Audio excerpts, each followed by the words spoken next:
Hello guys, स्वागत है आपका सिटीजन सी चैनल पर। और आज आप देखने वाले हो 2001 में बनी और 2003 में रिलीज हुई अंडररेटेड स्लैशर मूवी श्रेडर का ब्रेकडाउन, जिसके डायरेक्टर हैं ग्रेग ह्यूसन। बर्फीली हॉरर मूवीज का मैं फैन हूँ, ऊपर से बर्फीली स्लैशर्स तो बस गिनती के हैं, इसलिए वीडियो तो बनती है। वीडियो के एंड में मैं कुछ इंटरेस्टिंग फैक्ट्स भी बताने वाला हूँ इस मूवी से रिलेटेड, और ये बात ध्यान रहे कि मूवी 18+ है। तो चलिए अब ज्यादा देर ना करते हुए जल्दी से स्टोरी स्टार्ट करते हैं।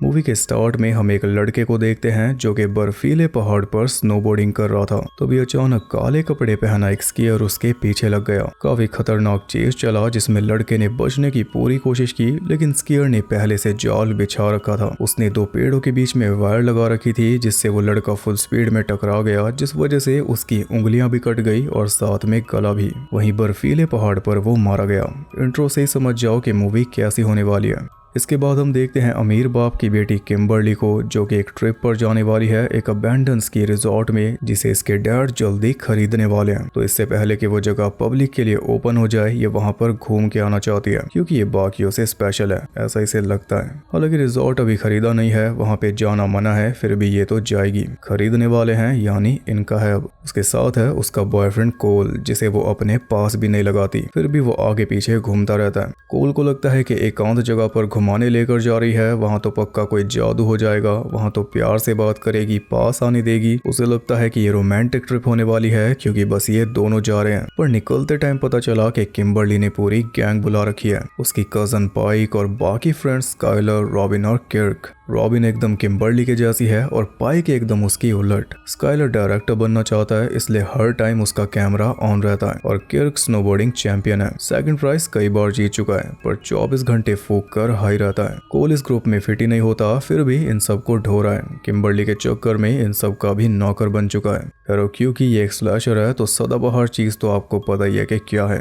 रास्ते में वो रुकते हैं रिस्पेक्टेड गैस स्टेशन पर। तीनों लड़कियां वॉशरूम में चली जाती हैं, जहां पर उनकी प्राइवेट बातें होती हैं, और तब हमें पता चलता है कि किम्बरली कोल से कोई प्यार व्यार नहीं करती। उसे एक पालतू पपी चाहिए था जो उसके इशारों पर नाचता रहे, उसका हर एक ऑर्डर माने और फ्री में उसकी नौकरी करे। तो उसने कोल को सिर्फ नाम का बॉयफ्रेंड बना लिया। कोल को तो पता भी नहीं कि किम्बरली हर हफ्ते एक नए लड़के के साथ हुकअप करती है, और इस हफ्ते स्की रिजॉर्ट में वो मिलने वाली है चैड से, snowboarding champion. Kirk second prize लेता है तो चैड हमेशा फर्स्ट। चैड से टक्कर लेने में किर्क भी डरता है, और चैड वही लड़का है जिसे हमने इंट्रो में देखा मरते हुए, यानी किर्क को घबराने की कोई जरूरत नहीं है, या फिर है। खैर, वॉशरूम से बाहर निकलते ही उन्हें एक यूरोपियन लड़का मिल गया जिसका नाम था क्रिस्टोफ। उसे देखते ही किम्बरली और रॉबिन की नीयत बिगड़ गई, तो बस फिर वो भी कार में फिट हो गया और कोल का एक नया मालिक तैयार। कोल कह रहा था कि ऐसी थोड़ी ना किसी को बैठा सकते हैं, ये कोई साइको किलर भी तो हो सकता है, पर कोल की सुनता कौन है। लेकिन कोल की बात में दम था, क्योंकि क्रिस्टोफ के ग्लव सेम उसकी वाले किलर के जैसे थे। फिर रोड पर आगे बढ़ते हैं तो रास्ते में उन्हें एक श्रेडिंग ट्रक मिलता है जो काफी स्लो चल रहा था, और उस पे लिखा हुआ था दैट टू स्नोबोर्डर्स। इससे पता चलता है कि यहाँ के लोग स्नोबोर्डर्स को पसंद नहीं करते,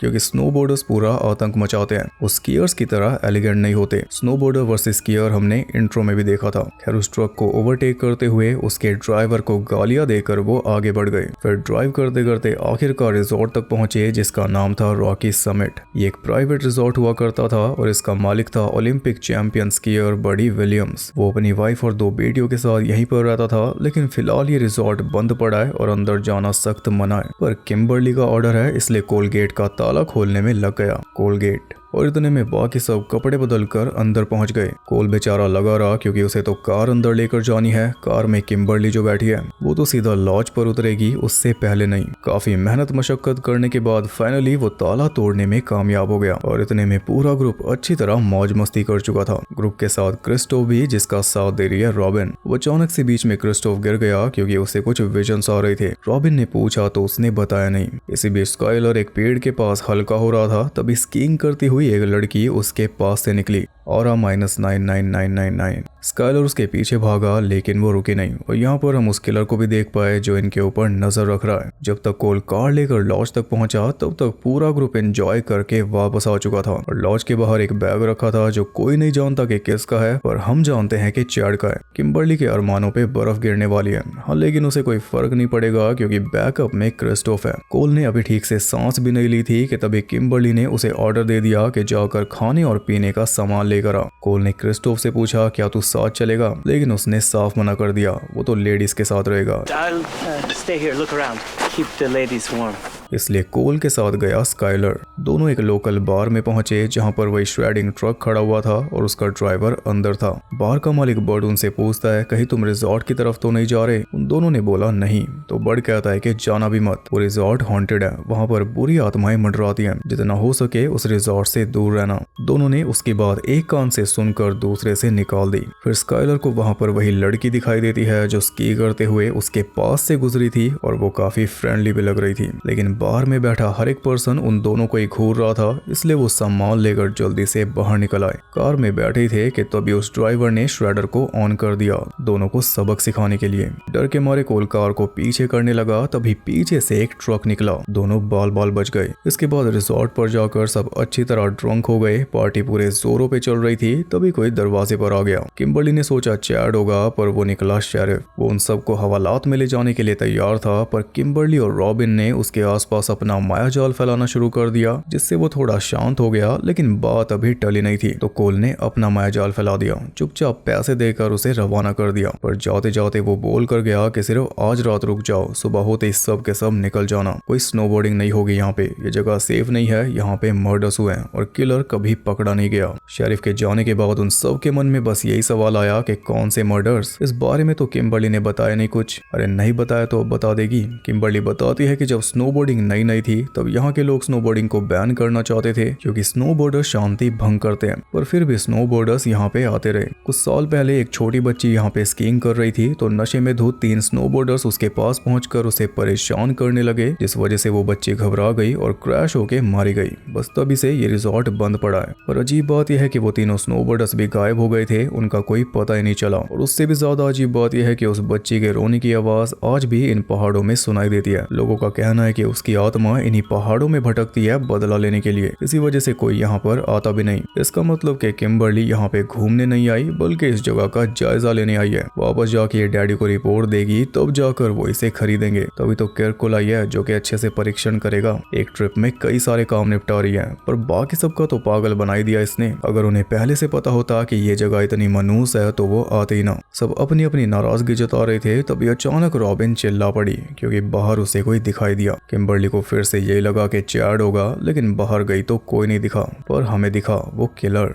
कोल बाहर चेक करने चला गया, लेकिन और कोई उसके साथ नहीं गया, तब पाइक को जाना पड़ा। बाहर उन्हें एक शेड दिखाई दिया जहां पे लाइट जली हुई थी, यानी रिजॉर्ट में पावर सप्लाई है आज भी। उन्होंने पूरे रिजॉर्ट की पावर ऑन कर दी, जिससे पहाड़ भी जगमगा गए और चेयर लिफ्ट भी चलने लगी। अब कल ये और ऊपर जाकर एंजॉय करेंगे। फिर रात में जब सारे सो चुके थे तो किम्बरली चुपचाप तैयार होकर अपने बैकअप के पास पहुंच गई, क्योंकि चैड तो आया नहीं, लेकिन बैकअप भी अपनी जगह पर नहीं था, वो भी लॉज के अंदर भटक रहा था। किम्बरली से बचते हुए वो थोड़ी छानबीन कर रहा था, पता नहीं वो क्या ढूंढ रहा है। अब किम्बरली की देखा देखी रॉबिन भी उसे ढूंढने में लग गई। जैसे ही मिला दोनों का कार्यक्रम शुरू हो गया और ये देखकर किम्बरली वापस सोने चली गई, कल दोबारा ट्राई करेगी। इसी बीच किलर बाहर एक स्नोबोर्ड के साथ छेड़छाड़ कर रहा था और शेरिफ भी अब तक गया नहीं, वो भी मौके की तलाश में है। जैसे उसने लॉज में जाने की कोशिश की, किलर उसके सामने आ गया। इससे पहले कि शेरिफ अपनी गन निकालता, किलर ने उसके माथे में स्क्रू ड्राइवर घुसाकर उसे चित कर दिया। फिर अगली सुबह लॉज के बाहर एक स्नोमैन बना हुआ मिला जो कि किलर नहीं बनाया होगा। जल्दी वो सब भी स्नोबोर्डिंग करने निकल गए और सबसे अलग किम्बरली स्कीइंग कर रही थी। कोल उसके पीछे पीछे फिर रहा था, लेकिन वो कोल को छोड़कर क्रिस्टोफ के साथ चली गई। किर्क और स्काइलर चेयर लिफ्ट से ऊपर जा रहे थे और वहां पर साफ साफ लिखा हुआ था कि चेयर से कूदना मना है। फिर भी किर्क कूद गया और ऐसे स्नोबोर्डिंग करते हुए वो पहुंच गया पहाड़ के बीच छुपी एक बिल्डिंग तक। वो अंदर जाने ही वाला था, लेकिन उससे पहले किलर ने एक आइस दीवार उसके आर पार करके उसे सीधा ऊपर भेज दिया। उधर कोल पाइक के साथ गिरते पड़ते हुए मजे कर रहा था।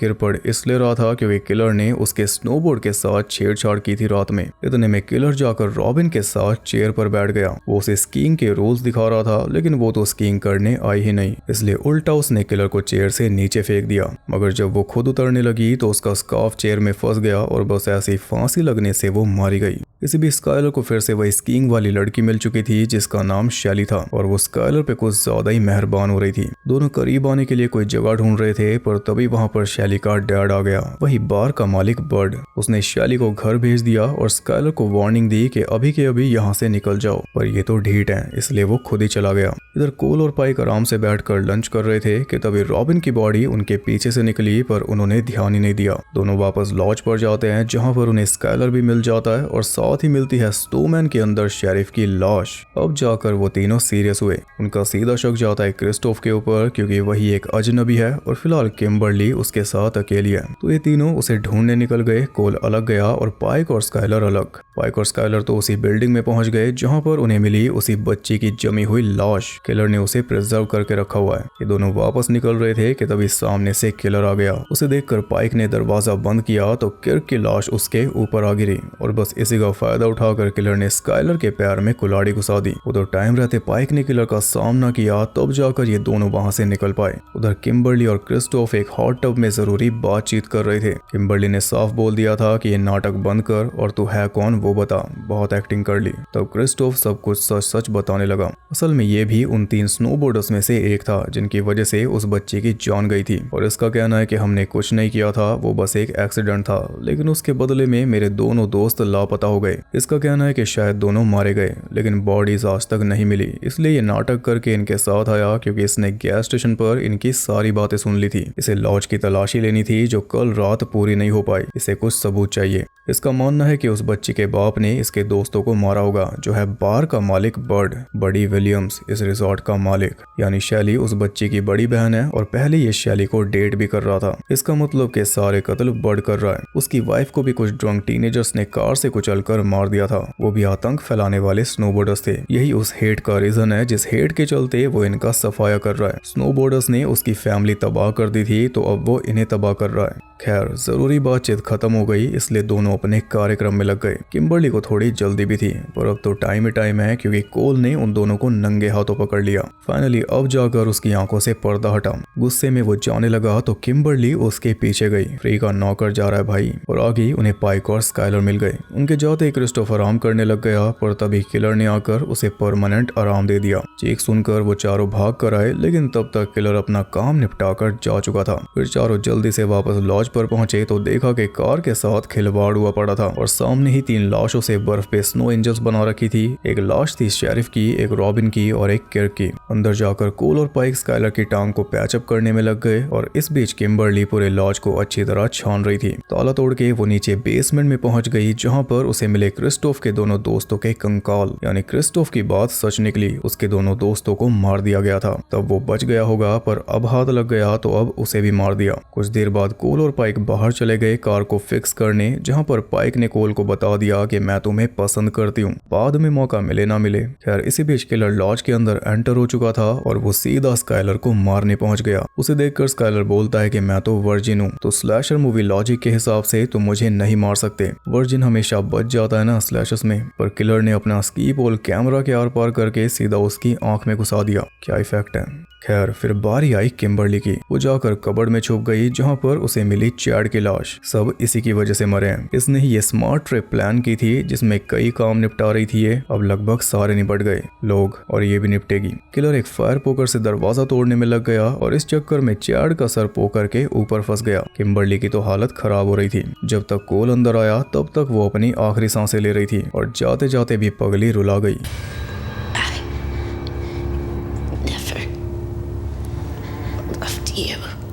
मरते मरते तो सच बोलना ही था। अब कोल को अंदर ही बंद करके किलर ने पाइक के ऊपर हमला बोल दिया। कार तो ठीक हो चुकी थी, इसलिए पाइक ने सोचा कि किलर को कुचल दे दूं, लेकिन इस चक्कर में कार भी क्रैश करवा ली और सर पे चोट खा के खुद भी जमीन पे आ गई। कोल बाहर आया तो उसे पाइक की बॉडी मिली। अब गुस्से में वो किलर को ढूंढने लगा, तभी किलर ने उसके ऊपर गोलियां चलानी शुरू कर दी। गोलियों से बचते हुए कोल किलर के ऊपर झपट पड़ा और उसकी गन छीनकर उल्टा उसके ऊपर तान दी। तब जाकर रिवील हुआ कि वो तो बड़ी था, लेकिन वो बोल रहा था कि मैं तो बस तुम सबको डरा कर यहाँ से भगाना चाह रहा था। कोल ने उसके ऊपर गोलियां चला दी, लेकिन उसे कुछ भी नहीं हुआ क्योंकि गोलियां खाली थी। तब उसके सर पे गन मारकर कोल वहां से निकल गया, लेकिन बर्ड ने अपनी स्नोमोबाइल पे उसका पीछा किया और यहाँ भी खतरनाक वाला चेस चला और चेस का अंजाम फिर से वही निकला, लेकिन इस बार उल्टा। इस बार पेड़ों में लगी वायर से टकराकर बर्ड अपना सर गवा बैठा। किलर मारा गया, इसलिए कोल पहुंचा सीधा टाउन में। जैसे वो एक एली में गया, सामने से वही श्रेडिंग ट्रक उसके सामने आ गया। ट्रक पे लिखी लाइन सच होने वाली थी।